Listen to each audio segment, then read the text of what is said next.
আসসালামু আলাইকুম ভিউয়ার্স, আশা করি সবাই ভালো আছেন। আজকে আবার আপনাদের মাঝে আরেকটি নতুন ভিডিও নিয়ে হাজির হয়েছি।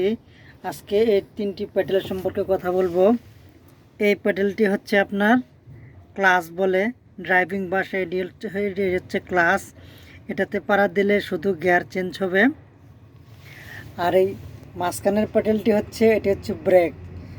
আপনি এটিকে চাপ দিলে আপনার গাড়িটি দ্রুত থেমে যাবে এবং ব্রেক হয়ে যাবে। আর এই সর্বশেষ কোনায় যে প্যাডেলটি, লম্বা প্যাডেলটি, এটি হচ্ছে অ্যাক্সেলেটর প্যাডেল বলে। এটি হচ্ছে অ্যাক্সেলেটর এবং পিক আপ যেটা বলে একই শব্দ। এটাতে যত জোরে পাড়া দিবেন আপনার গিয়ার অনুযায়ী তত জোরে আপনার গাড়িটি চলবে। এটাতে পাড়া দিলে আপনার গাড়িটি থেমে যাবে। আর এটাতে পাড়া দিলে আপনার গিয়ার চেঞ্জ হবে, গিয়ার শিফটিং হবে। এটা হচ্ছে আপনার ক্লাস, মাঝখানেরটি হচ্ছে ব্রেক, তার ডান সাইডেরটি হচ্ছে অ্যাক্সেলেটার। তিনটার তিন কাজ। যেহেতু এটা ম্যানুয়াল গাড়ি, দুই পায়ে চালাতে হয়।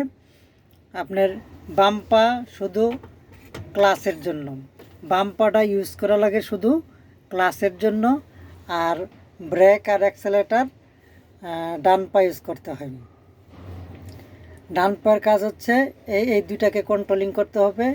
বাম পায়ের কাজ হচ্ছে শুধু আপনার ক্লাসকে কন্ট্রোল করতে হবে।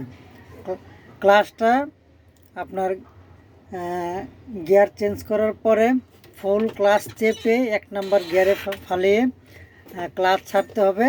আর পিক আপ পাড়া দিয়ে, হালকা পিক আপ পাড়া দিয়ে ধরতে হবে আর ক্লাস ছাড়তে হবে। তাহলে আপনার গাড়িটি আস্তে আস্তে আগে বাড়াবে। আপনার এটি হচ্ছে পিক আপে আপনি যদি ফুল পাড়াতে ধরে রাখেন, আপনার এটা গিয়ার অনুযায়ী আপনার গাড়ি চলবে। আপনার গিয়ার যত নাম্বার গিয়ারে থাকবে ততটুক স্পিড উঠবে। যদি আপনি 1 নাম্বার গিয়ারে ফেলানোর পরে ফুল পাড়াতে ধরে রাখলেও কিন্তু আপনার 100 স্পিড উঠবে না।